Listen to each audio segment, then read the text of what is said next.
Pessoal, nós estamos com a doutora Mirella Senise, neuropediatra e especializada mais ainda em autismo, né? Porque a neuropediatria é uma especialização de na medicina, né? Isso mesmo. Famílias de médicos, marido médico. Meu marido é engenheiro, na verdade. Ah, eu pensei, o marido de quem que é médico? Da Mônica e da Priscila, das minhas irmãs. É da E da do meu Juliana. irmão E também. da Juliana também, que é teu irmão, é. né? Conta a Isso mesmo. história. Na verdade, eu tenho meu pai, né, que é médico, então ele... Sua mãe não. Minha mãe não. Meu pai se formou em Ribeirão Preto, na USP, veio para Jundiaí, Cuidou logo dos depois meus se filhos. formou. E eu cresci vendo ele sendo muito feliz, né, com o que fazia, com muita gratidão, né? Então ele trabalhava muito, dava muito plantão, mas ele se sentia pleno, né? E acho que isso despertou uma paixão em todos nós, tanto que nós 4 fizemos São 4, medicina. né? Somos em 4. Você, neuropediatra. Isso, tem 2 dermatologistas. 2 dermato. E o meu irmão, que é alergista, alergista. imunologista. Tá. Então, E cunhada, a minha cunhada é geriatra. a Juliana, A geriatra, Juliana. minha geriatra. Isso. Aí temos o cirurgião plástico. O teu cunhado que é meu casado cunhado com com a Mônica. Meu Deus do céu. E temos um cirurgião gastro também. Só o teu engenheiro? Só o meu. Deixaram ele entrar na família? Deixaram, viu? E eu queria... Por que esse interesse? Porque eu acho que a medicina, muitas carreiras hoje, elas são ideológicas. Elas não são uma coisa de vou ficar rico, vou ganhar dinheiro. E você falou do teu pai, porque é uma coisa também cansativa e desgastante financeiramente para o pai, né? Sim, com certeza. 4 médicos.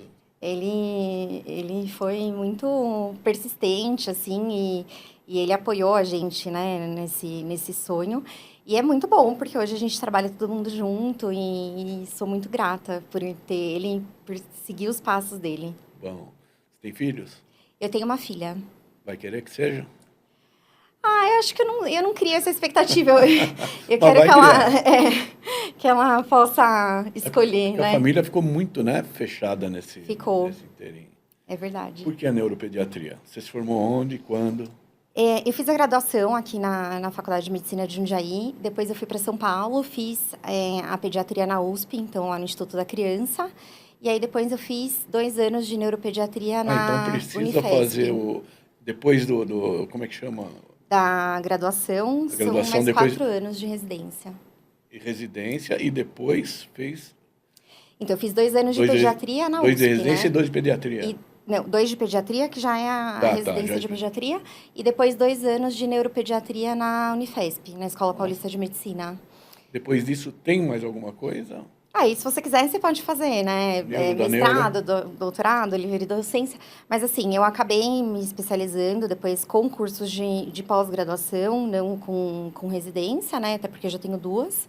Mas eu fiz depois uma pós-graduação em transtorno do espectro do autismo, em psiquiatria da infância e adolescência. E continuo estudando sempre, Puxado, né? Hein? Puxado. Por que a neuro e por que depois o autismo? E por que pediatria, né?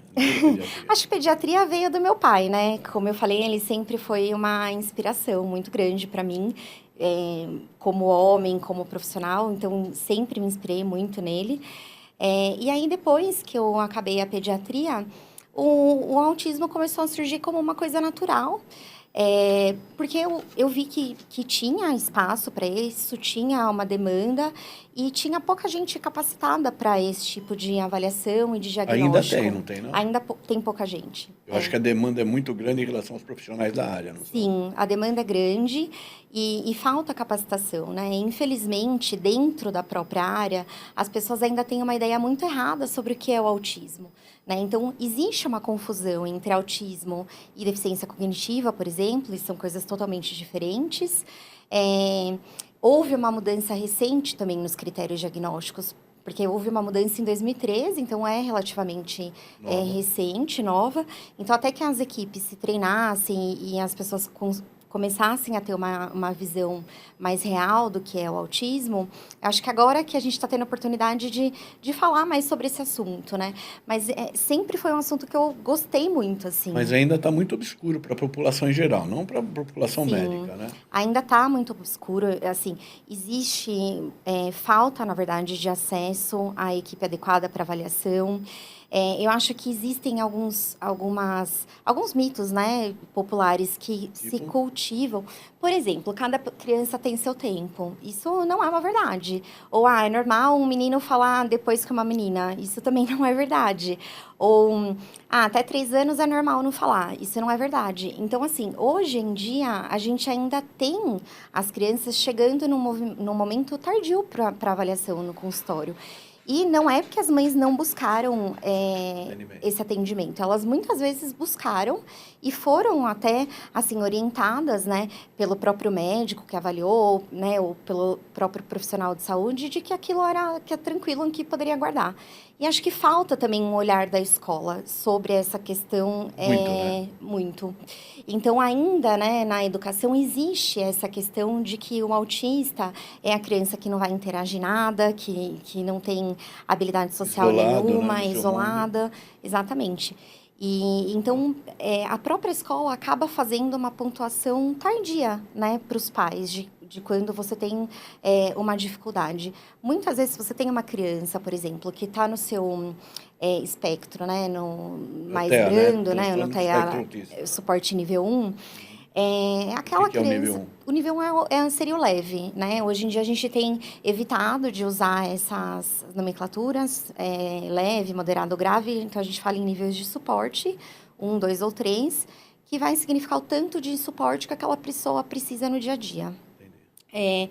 Mas muitas vezes a escola tem dificuldade de perceber, por exemplo, que uma criança que só responde à interação social, mas ela não é proativa para buscar, que ela tem um prejuízo. Mas é meio que visual isso aí também, não é? O Não, professor, o...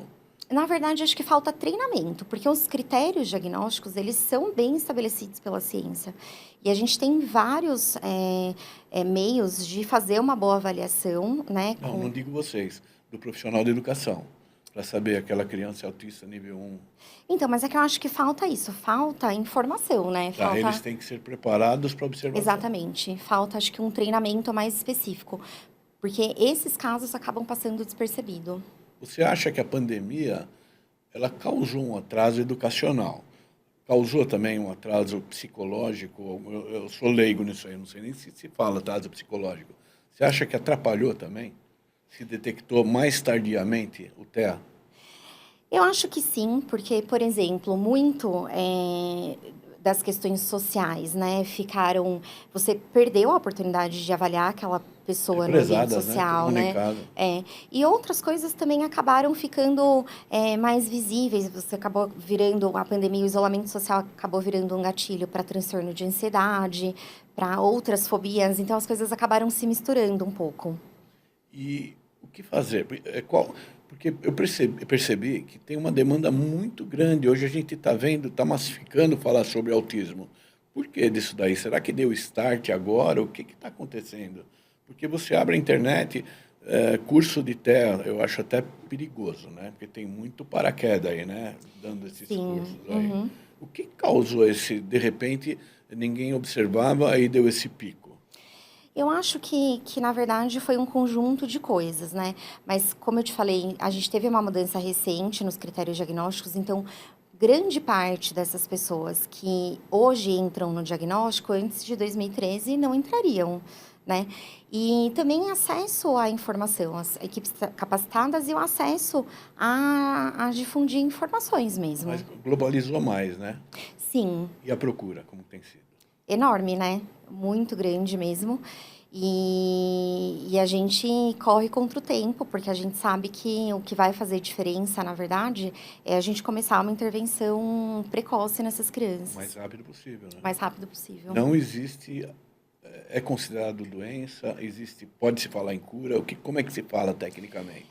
Não existe cura, então a Tá, gente não fala que é uma doença, a gente fala que é um transtorno tá. do neurodesenvolvimento, que é caracterizado basicamente por prejuízos, então a pessoa tem que ter um prejuízo significativo na comunicação e nas interações sociais e comportamentos que vão ser mais restritos, né, mais repetitivos, estereotipias, alterações sensoriais, né.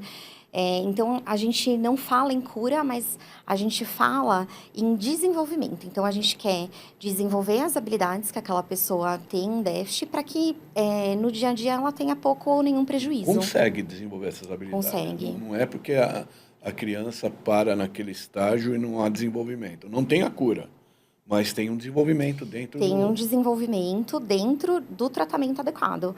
Então, hoje o que a gente usa para tratamento é a ciência ABA, né? Que é uma análise de comportamento que vai fazer com que a gente treine as habilidades que a criança tenha em defasagem.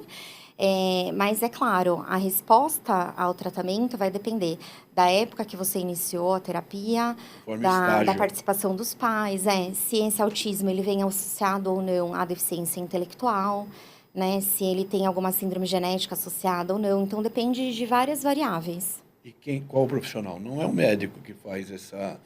Você faz o diagnóstico. Daí para frente, ele vai com quem? A avaliação diagnóstica, ela já inclui vários profissionais. Então, o médico, Tá.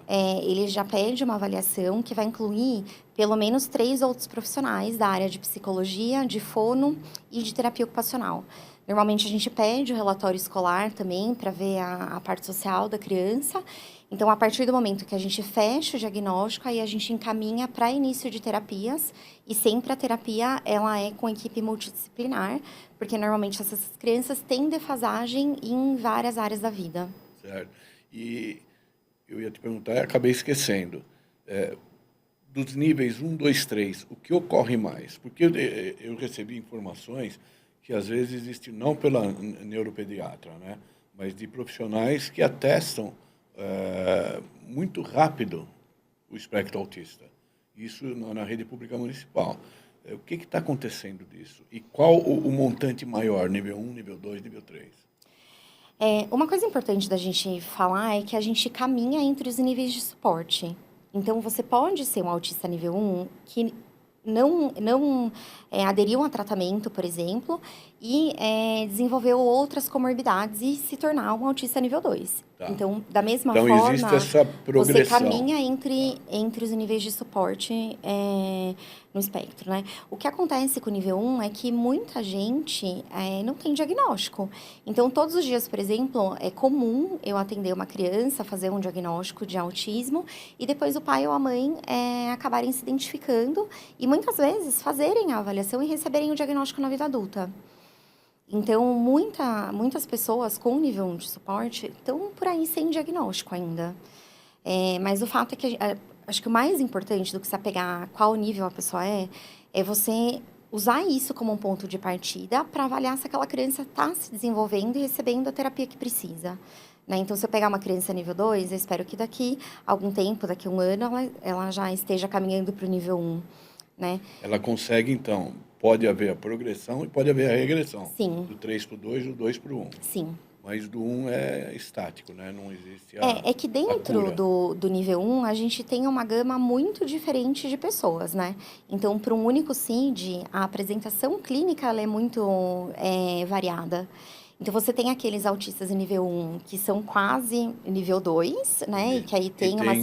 E o 1 que próximo é quase, do... quase Tá. assim, que fecha os Bem critérios leve. diagnósticos. A gente não se fala leve, né? Que nem você me ensinou. Porque a gente acaba minimizando um transtorno que, para você dar o diagnóstico, você tem que ter um prejuízo no seu dia a dia. Esse então, transtorno... Desculpa, pode acabar. Não, era isso. Então, para o mesmo CID, pessoas dentro do nível 1 de suporte podem se apresentar de forma muito diferente. Então, é comum, por exemplo, casos recentes que a gente vê na mídia, teve o caso recente da Letícia Sabatella, que falou sobre o diagnóstico dela. Então, é isso que a gente está percebendo, que agora está... E aí as pessoas falam, não, mas eu conheço eu tenho um sobrinho que é autista e não tem nada a ver com ela. Mas a gente não pode fazer esse tipo de julgamento, né? Porque a gente não sabe exatamente quais são as dificuldades. Então, eu costumo falar assim, que quem conhece um autista, não conhece o autismo. Então, o autismo, ele é um espectro gigante, com uma extensa gama de apresentação clínica. Exatamente. De onde vem? É um distúrbio neuropsicológico? É um trauma? É um problema psicológico ou psiquiátrico? É hereditário? Onde degringola isso daí? Ele é um transtorno, então, de neurodesenvolvimento de causa multifatorial. Mas a base desse transtorno é genética. Então, Genética? é a genética. Então, dentro dessa genética, a gente tem o autismo, que ele é secundário a algumas outras síndromes genéticas, mas 80% é por herdabilidade. Então, você herda os genes, né, do pai, da mãe ou de ambos. Não existe uma pesquisa para analisar já, por exemplo, o feto ou os pais, para saber se existiria essa possibilidade? Existem várias pesquisas, né, que falam sobre isso. É que a gente não consegue identificar um gene único para isso. Então, já foram identificados mais de 800 genes associados ao quadro. E, como eu te falei, é uma associação de fatores hereditários e fator ambiental. Então, quando a gente tem um pai ou a mãe que sabidamente é autista, a gente aumenta a chance de ter um filho dentro do transtorno. E o que a gente orienta é que comece a fazer uma avaliação precoce, né? Então, precocemente, ali com 1 ano, já marcar uma primeira consulta. Agora, existem alguns países que já colocam como protocolo, se você teve, por exemplo, o diagnóstico da criança, você avaliar os pais. Tá. Para poder Mas o dar o Brasil está suporte lento adequado. nisso ainda. Ah, Né? tá. Ainda E falta. não se investe em pesquisa, em pesquisador aqui também, né? Se investe muito pouco e acho que Pouquíssimo. faltam as políticas públicas, né, associadas ao quadro em si mesmo. O que se sugere de política pública? Como é que o poder público pode ajudar nesse sentido?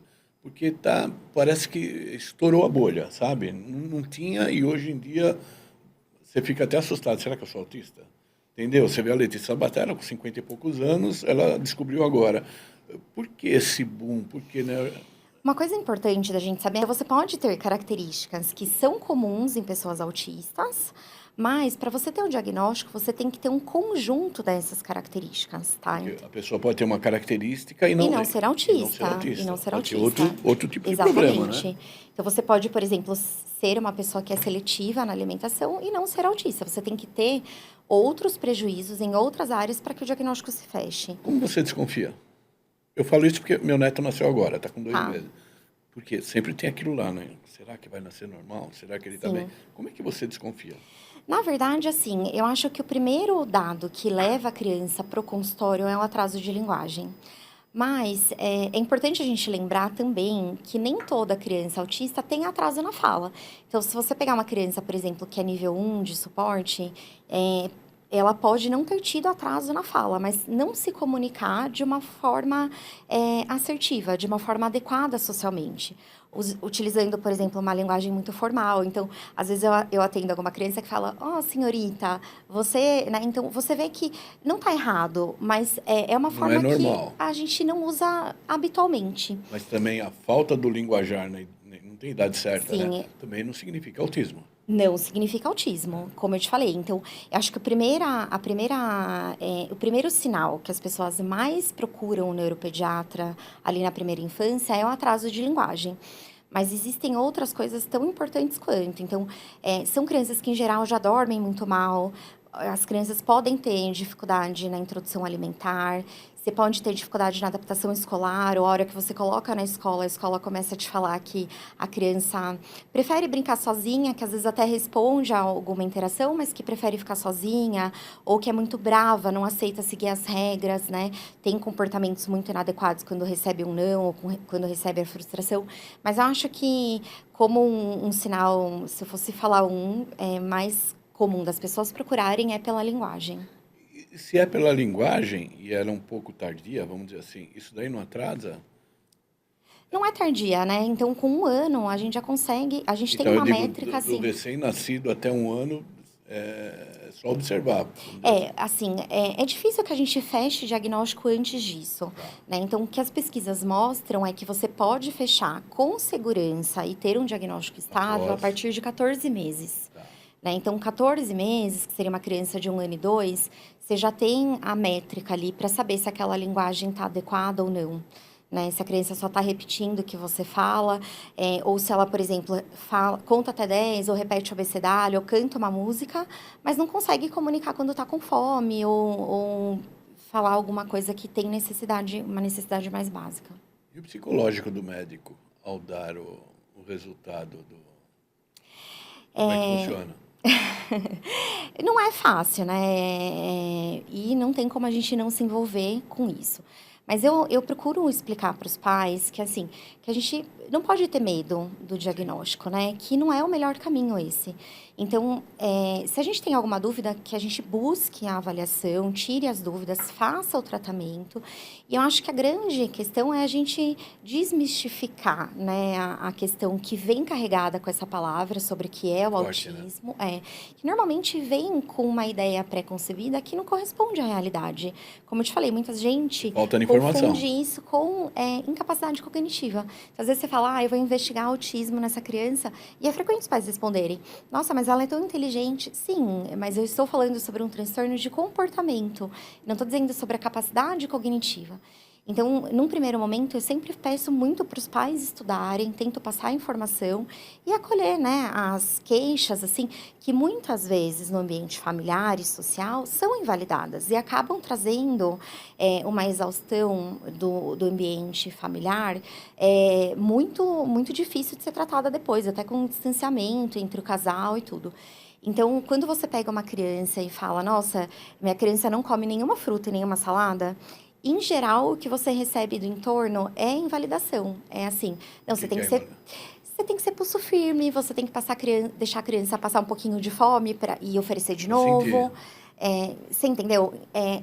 Pouca gente vê isso como talvez uma dificuldade real daquela criança, de que não coloca o alimento na boca pela textura, pela cor, pelo formato que ele se apresenta e por diversas outras características que podem estar associadas. Também, né? Mas, em geral, existe uma invalidação do entorno. E acho que até culturalmente, quando uma mãe... a gente discutir sobre a maternidade, né, de uma criança especial é um ponto um pouco ainda... que existe uma dificuldade certa resistência. Uma resistência. É aquela dificuldade que todo mundo... Assim, a maternidade que todo mundo admira, mas que ninguém quer, sabe? Ou que as pessoas, em geral, têm medo até de tentar ajudar. E muitas vezes eu vejo isso, assim, as mães falam, eu falava que eu achava que tinha alguma coisa errada, mas as pessoas em geral falavam, não, hoje em dia todo mundo é um pouquinho autista, ou, meu vizinho também é assim e não é autista.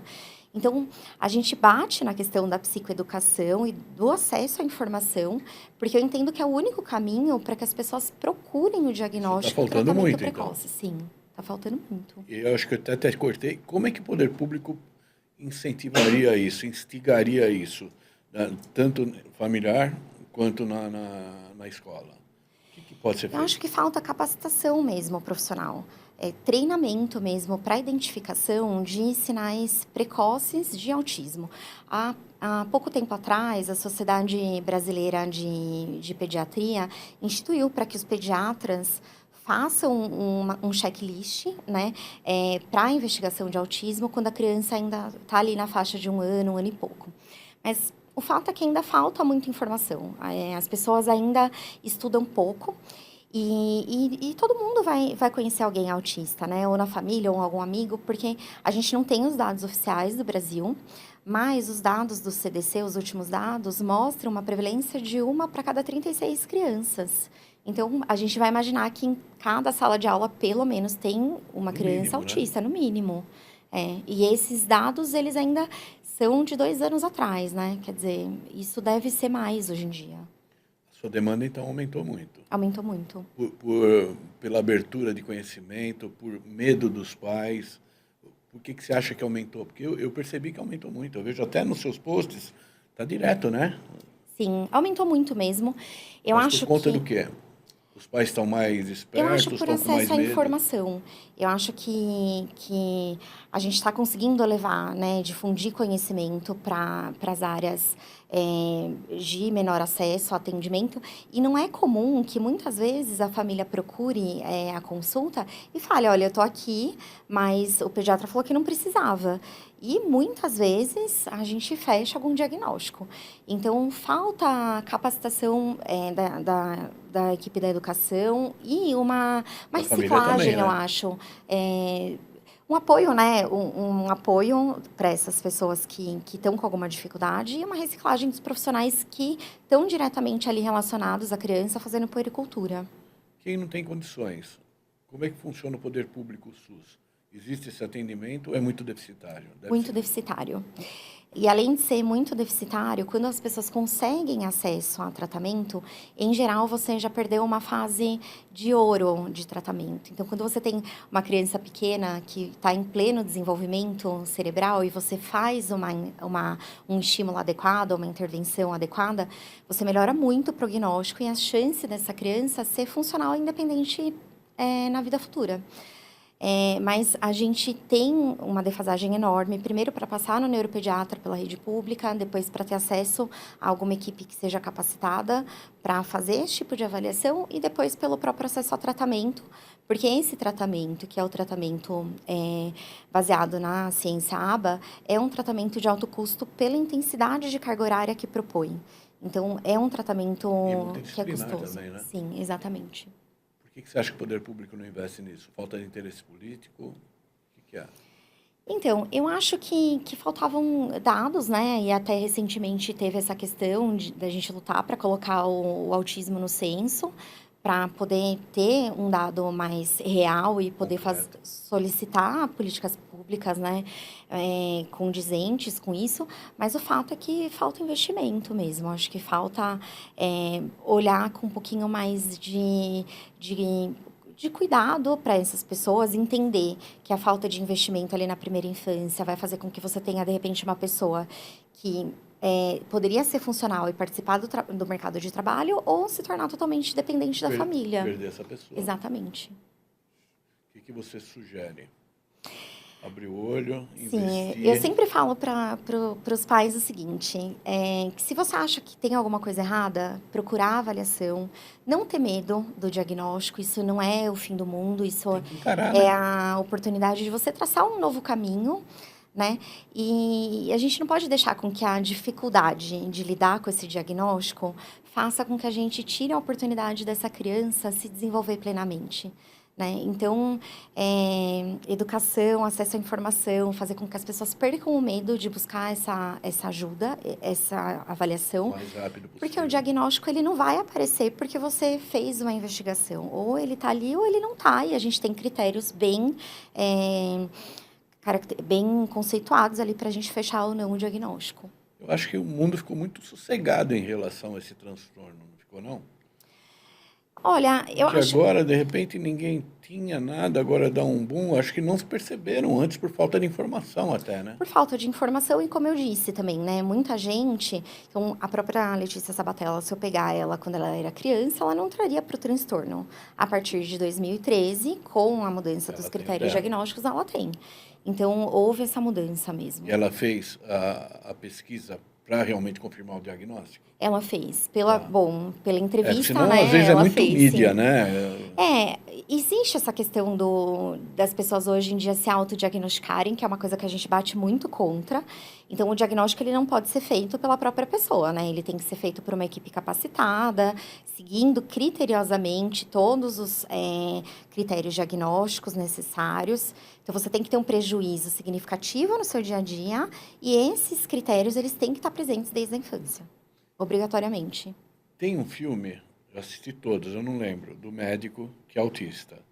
É real isso aí? O que eles mostram ainda nesses filmes, né, nessas séries... Como é que chama, você lembra? É do The Good Doctor ou não? Como é que chama? The Good Doctor. The Good Doctor. São ainda comportamentos que são muito marcados, que ainda não correspondem ao que a gente tem como TEA leve. Então, o autista leve, ele tem repertório social, muitas vezes. Ele consegue camuflar, a gente fala muito nesse termo, né? De camuflagem social ou masking. Então, você mascarar as características, mas dentro de casa você tem um comportamento que é sugestivo do quadro.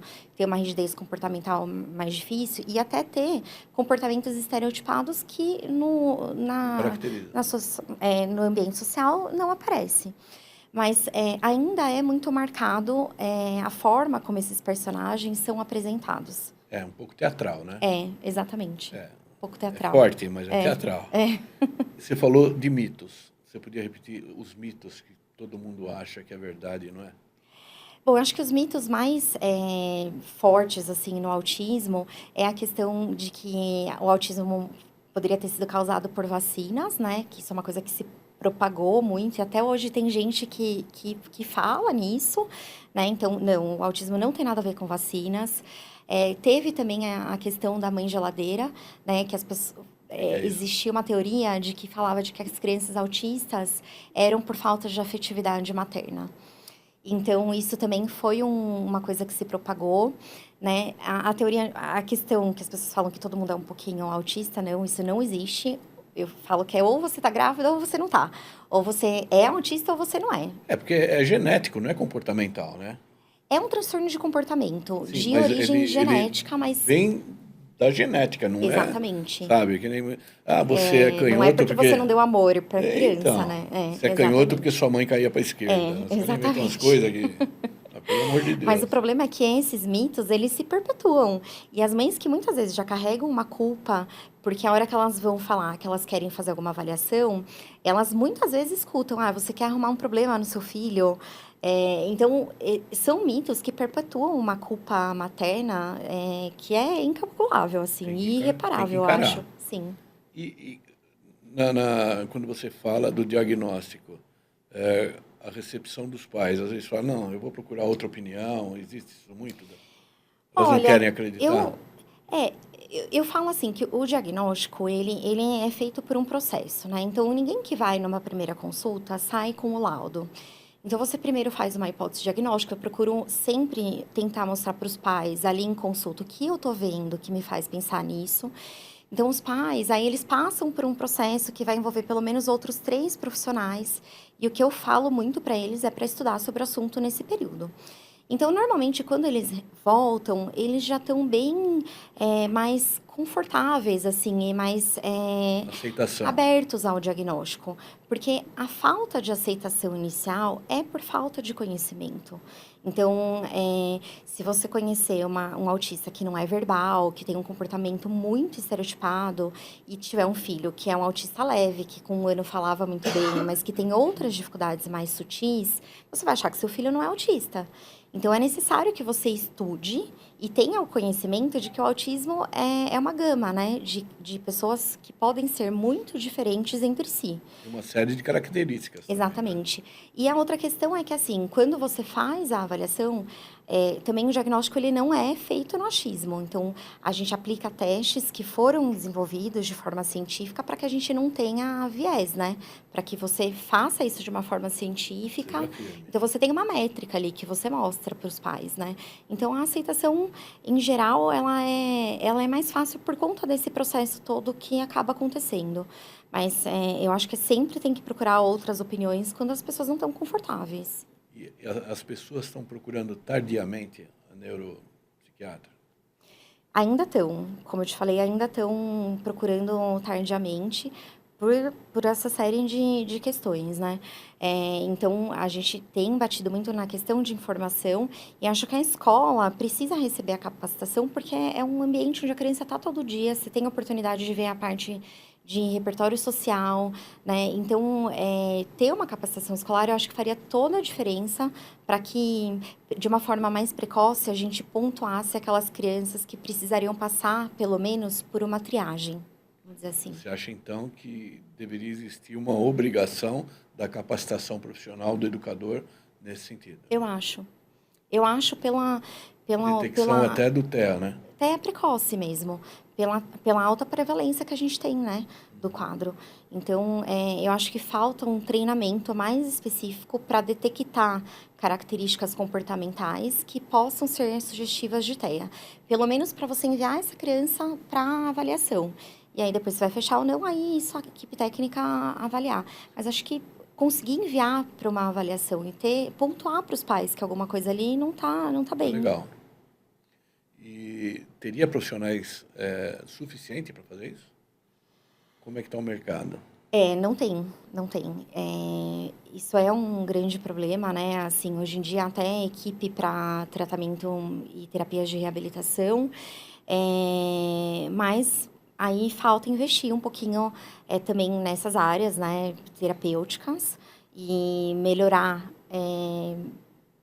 o ressarcimento financeiro dessas pessoas para que elas aumentem o interesse em ir para essas áreas, porque está faltando profissional. de todas as modalidades, vamos dizer assim, médicas, não é muito procurada, né? A sua.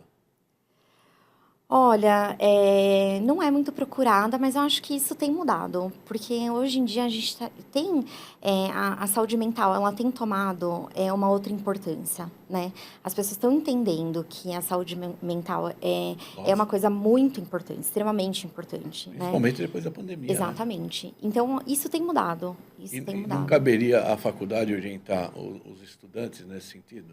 Eu acho que sim, eu Falta acho que essa falta, capacitação falta também? também isso, né? Eu mesma, quando me formei, não tive toda essa capacitação em autismo. Isso foi uma coisa que eu fiz depois, né? E como uma coisa que eu gosto muito, acabei, me aprofundando muito nesse assunto.